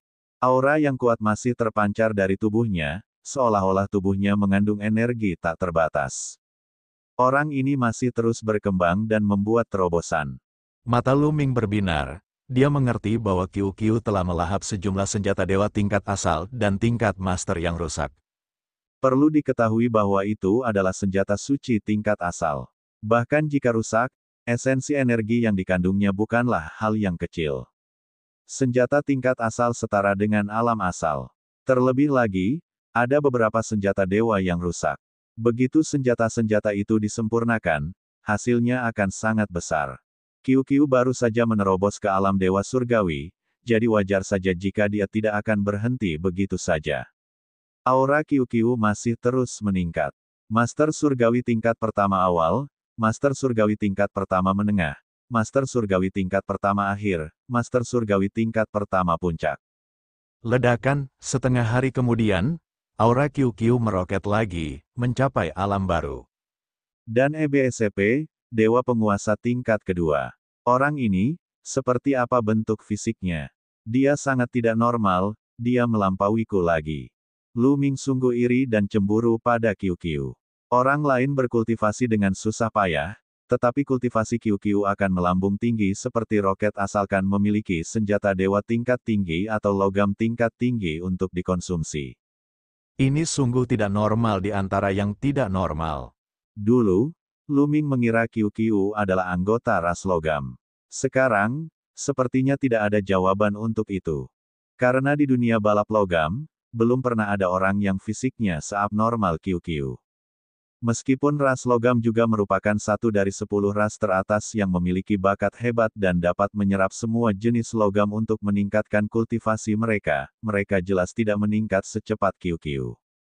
Dan NBSP, aura QQ dengan cepat stabil di tingkat kedua Master Dewa, dan kemudian mulai naik lagi. Lu Ming tercengang. Bisakah QQ mencapai tingkat ketiga alam Dewa Master dalam sekali jalan? Dan EBSCP, ini adalah alam dewa yang suci. Setiap level sangat sulit untuk dicapai. Bahkan sulit untuk maju di alam semesta purba. Hanya dengan memasuki reruntuhan alam semesta dan menemukan kristal purba seseorang dapat maju. QQ, ternyata semudah itu. Dan EBSCP, tidak lama kemudian, aura QQ mencapai puncak alam Master Surgawi tingkat kedua. Pada saat ini, QQ akhirnya tidak terus menerobos. Sebaliknya, ia menyembunyikan auranya dan mengakhiri evolusi ini. QQ, kamu hebat sekali. Kamu telah melampauiku dalam sekejap. Lu Ming terbang mendekat dan berkata sambil tersenyum. Dan EBSCP, sayang sekali. Aku hampir saja berhasil mencapai tingkat ketiga dewa-dewa. Gumam Zhao Feng. QQ mendesah, namun keangkuhan di matanya terlihat sangat jelas. Orang ini masih berusaha bersikap keren. Lu Ming penuh dengan penghinaan. Tentu saja dia juga senang untuk QQ, dan NBSP, QQ telah mencapai alam Master Surgawi tingkat kedua, dan kekuatan tempurnya telah meningkat pesat. Namun, Lu Ming memperkirakan bahwa itu pasti tidak lemah. Fisik QQ istimewa. Ia telah melahap beberapa senjata dewa yang rusak dan dapat mewarisi sebagian kedalaman dan kekuatan dari senjata dewa yang rusak itu. Begitu dilepaskan, ia akan menjadi kekuatan tempur utama bagi Lu Ming. Kuncinya adalah kemampuan penambangan QQ sudah meningkat pesat. Apakah kau telah memurnikan semua senjata dewa yang rusak yang telah kau lahap? Lu Ming bertanya. Dan EBSCP, belum. Esensi energi dari senjata-senjata suci yang rusak ini sangat padat, dan jumlahnya banyak. Aku masih bisa menyempurnakannya untuk sementara waktu. Setelah aku menyempurnakannya sepenuhnya, bukan tidak mungkin bagiku untuk menerobos ke alam dewa penguasa tingkat ketiga, atau bahkan tingkat keempat. Namun di masa depan, tidak akan semudah itu untuk menerobosnya. Aku akan membutuhkan banyak senjata dewa yang rusak dan material logam. Bola terus berlanjut. Lu Ming mengangguk. Tidak apa-apa asalkan dia belum menyempurnakannya sepenuhnya. Dia akan mencari lebih banyak lagi di masa mendatang. QQ, kamu sudah berhasil. Kita harus jalan-jalan. Kata Lu Ming, sudah hampir sebulan, dan seharusnya di luar sudah sepi. Dia ingin pergi ke tambang lagi untuk melihat apakah dia bisa mendapatkan perak percikan Ice Fire. Dengan sebuah pikiran, QQ keluar dari cincin kekacauan, berubah menjadi sebuah gelang, dan memasangnya di pergelangan tangan Lu Ming.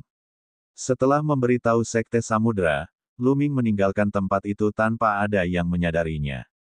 Tak lama kemudian, Lu Ming tiba di tambang perak bintang api es yang merupakan tambang terdekat dengan tempat ini. Tambang ini merupakan tambang pertama yang ditemukan Lu Ming. Tidak ada suku manusia surgawi. Lu Ming berdiri tinggi di langit, namun dia tidak melihat satupun pembudidaya suku manusia surgawi.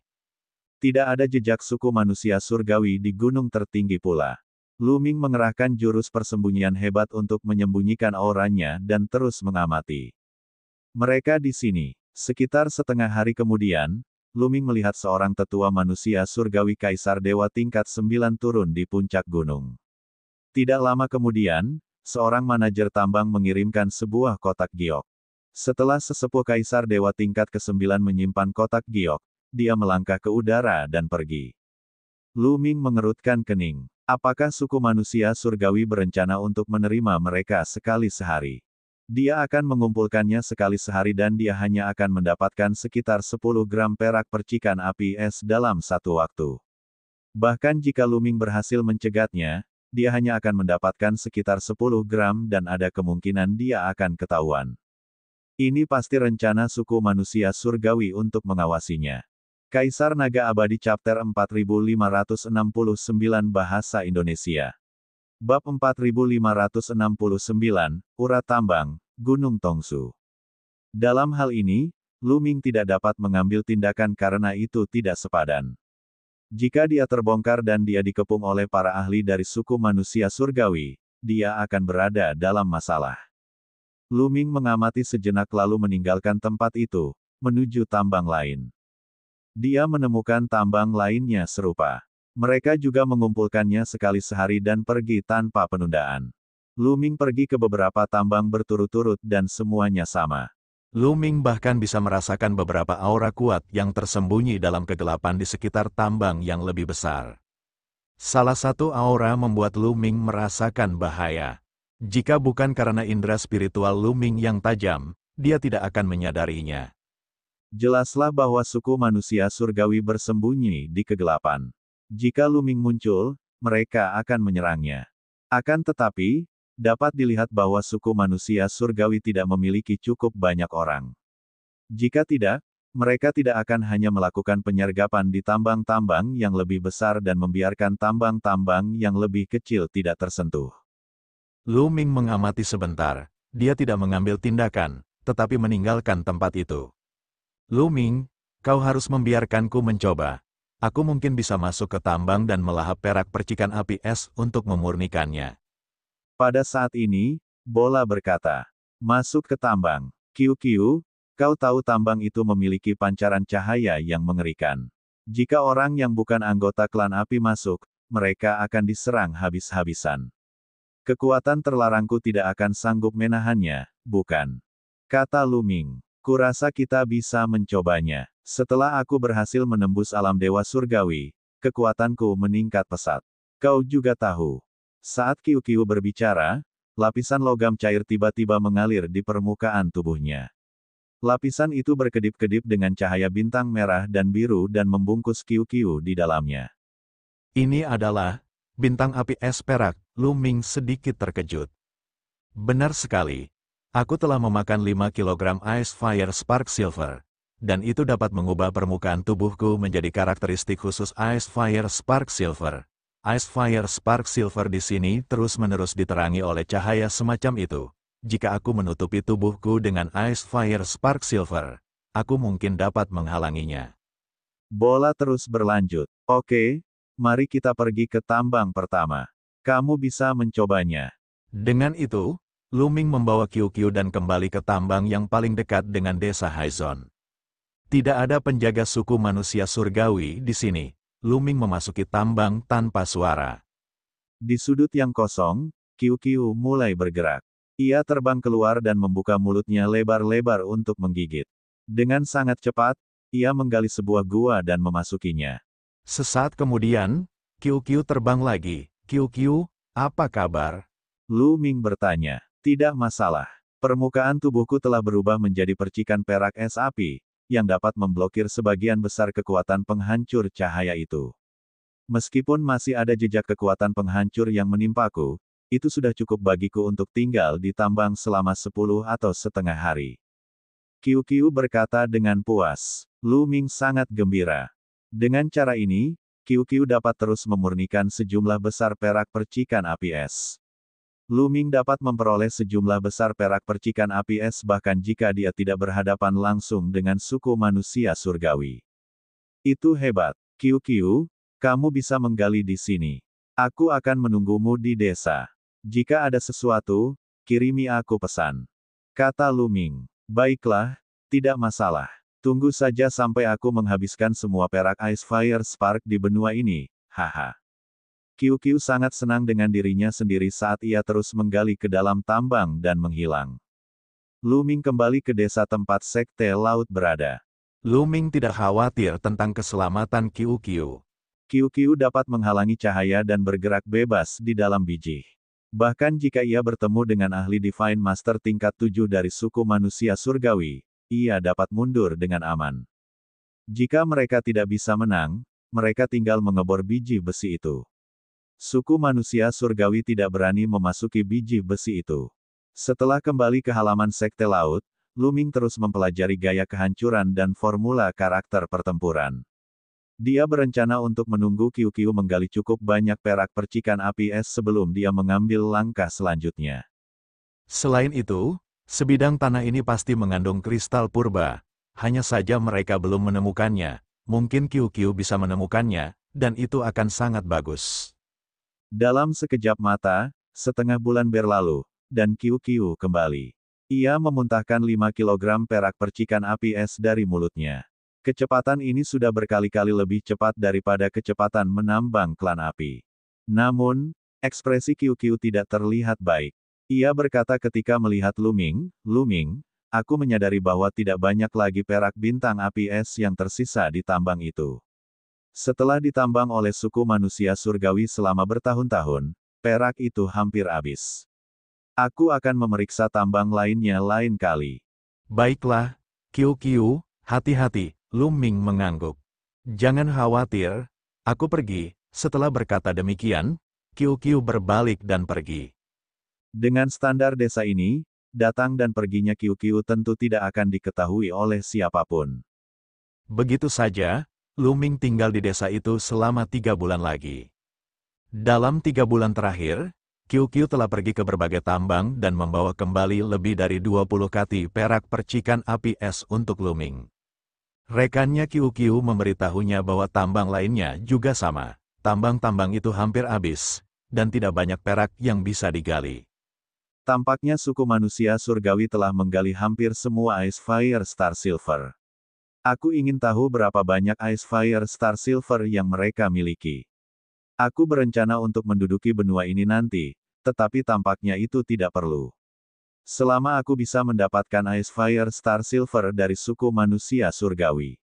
Mata Lu Ming berkedip-kedip dengan cahaya yang menyala-nyala. Namun, kultivasinya saat ini belum cukup. Dia masih harus menunggu. Lu Ming, saya juga telah menemukan rahasia besar. Pada saat ini, Qiu mendekat ke Lu Ming dan berbisik, tampak sangat misterius. Rahasia apa? Lu Ming sangat kooperatif dan berpura-pura ingin tahu. Namun, sejujurnya, Lu Ming sebenarnya sedikit penasaran. Melihat kemunculan Lu Ming, kesombongan Qiu sangat terpuaskan. Ia berkata sambil tersenyum, ini tentang gunung leluhur. Gunung leluhur. Kali ini, Lu Ming benar-benar terkejut. Awalnya, dia hanya sedikit penasaran. Sekarang, rasa penasarannya telah berubah menjadi rasa ingin tahu yang mendalam. Qiu bahkan lebih senang. Benar, itu adalah gunung leluhur. Aku menemukan bahwa ada semua jenis biji logam yang tersebar di kedalaman bawah tanah benua ini. Jumlahnya mencengangkan, dan mereka seperti urat yang saling bersilangan. Mengikuti urat mineral ini, seseorang dapat mencapai gunung leluhur. Dasar benua ini dipenuhi biji logam. Lu Ming terkejut. Kemudian, matanya menyala karena gairah. Benar sekali. Tanah ini jelas tidak sederhana di era terakhir. Sayangnya, sebagian besar bijinya tidak bermutu tinggi. Mereka hanya dapat digunakan untuk membuat senjata dewa tingkat kaisar atau kekaisaran. Hanya ada sedikit biji yang dapat digunakan untuk membuat senjata dewa tingkat master. Mereka tidak banyak berguna. Qiu menghela nafas. Lu Ming juga merasa kasihan. Memang, Lu Ming tidak tertarik pada logam yang hanya bisa digunakan untuk memurnikan senjata suci tingkat kaisar atau kekaisaran. Dan EBSCP, kultivasi Qiu telah mencapai tingkat kedua alam master surgawi, jadi logam tingkat rendah ini praktis tidak berguna bagi QQ. Tidak peduli berapa banyak QQ dimakan, ia tidak akan mampu meningkatkan kultivasinya. Seiring meningkatnya tingkat kultivasi Luming, secara alami visinya pun menjadi semakin tinggi. Ngomong-ngomong, QQ, apakah kamu menemukan kristal purba di bawah tanah? Luming bertanya lagi. Jika Anda menemukan kesalahan apapun, iklan pop-up, iklan dialihkan, tautan rusak, konten non-standar, harap beritahu kami kurang dari laporkan bab lebih besar dari agar kami dapat memperbaikinya sesegera mungkin. Preview semua chapter next, komentar tinggalkan balasan. Alamat email Anda tidak akan dipublikasikan, ruas yang wajib ditandai asteris. Komentar asteris, nama asteris, email asteris, simpan nama, email, dan situs web saya pada peramban ini untuk komentar saya berikutnya.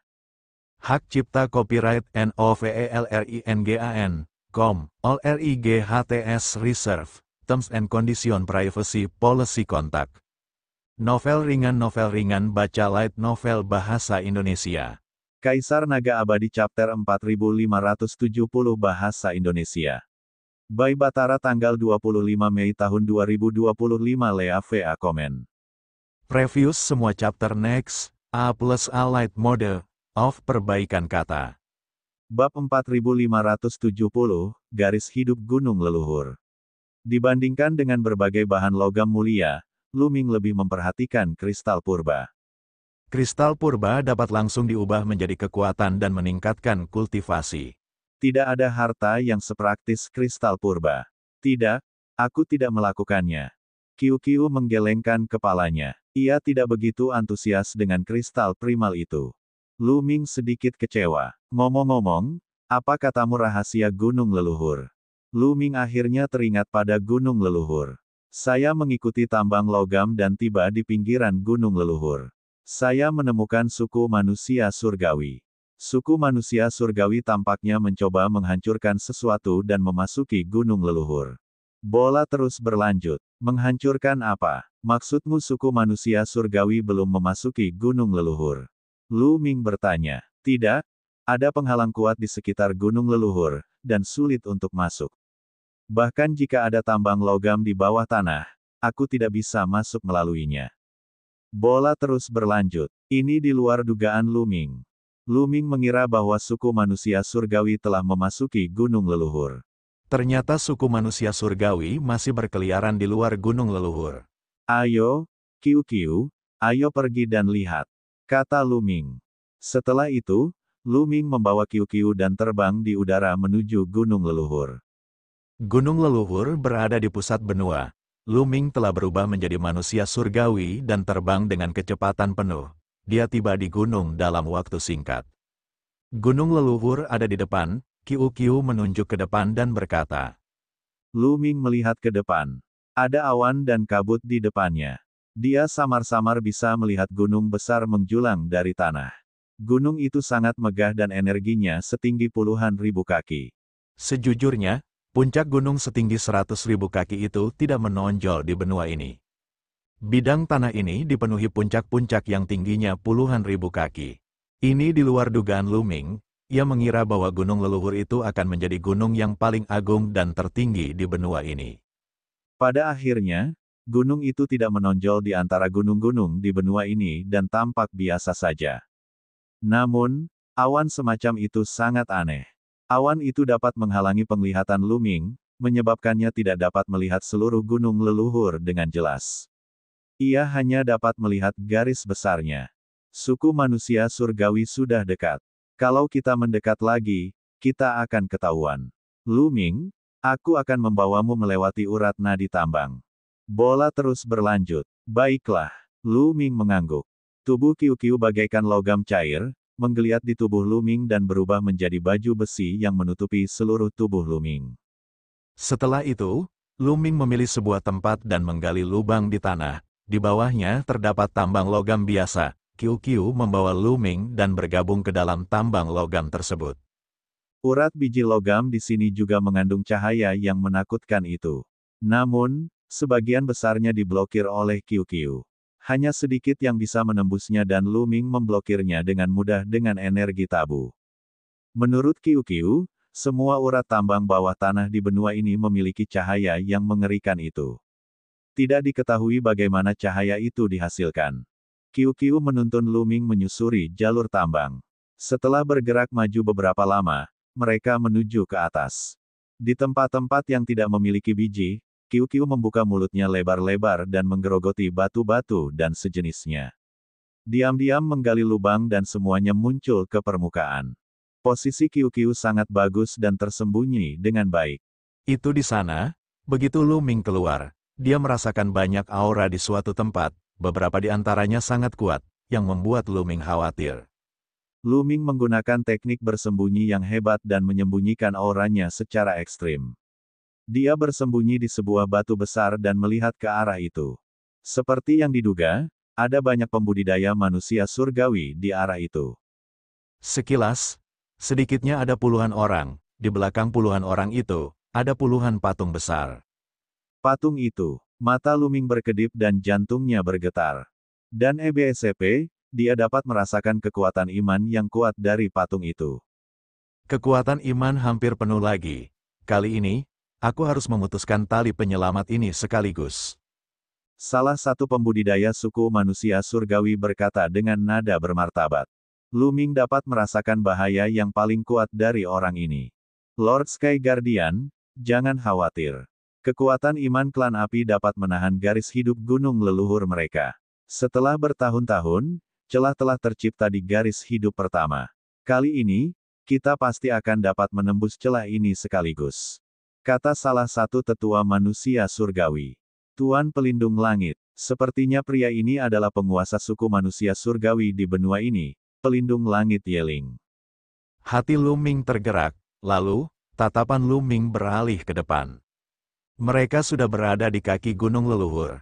Mereka dapat melihat gunung leluhur dengan jelas melalui awan. Lu Ming sedikit terkejut dengan penampakan gunung leluhur itu. Sungguh aneh. Daerah terluar gunung leluhur adalah suatu pegunungan. Pegunungan ini seperti seekor naga besar. Kepala dan ekornya bersilangan membentuk lingkaran, mengelilingi seluruh gunung leluhur. Dan mereka berada tepat di luar pegunungan. Dan di dalam pegunungan ini, ada pegunungan kedua. Pegunungan itu juga seperti naga besar, dengan kepala dan ekornya saling bersilangan membentuk lingkaran, mengelilingi bagian terdalam dari gunung leluhur. Berbeda dengan pegunungan pertama, pegunungan kedua lebih tinggi, sehingga dapat terlihat jelas dari luar. Tapi ini bukanlah akhir. Ada pegunungan ketiga di dalam yang kedua, dan hampir sama dengan dua yang pertama, pegunungan itu juga melingkarinya. Satu-satunya perbedaan adalah pegunungan ketiga lebih tinggi daripada pegunungan kedua. Setelah yang ketiga, ada yang keempat, kelima, dan keenam. Jumlahnya ada 9. 9 pegunungan itu semuanya berbentuk lingkaran, satu lingkaran demi satu lingkaran. Semakin dalam pegunungan itu, semakin sempit wilayahnya, tetapi semakin tinggi. Harus ada jarak di antara keduanya.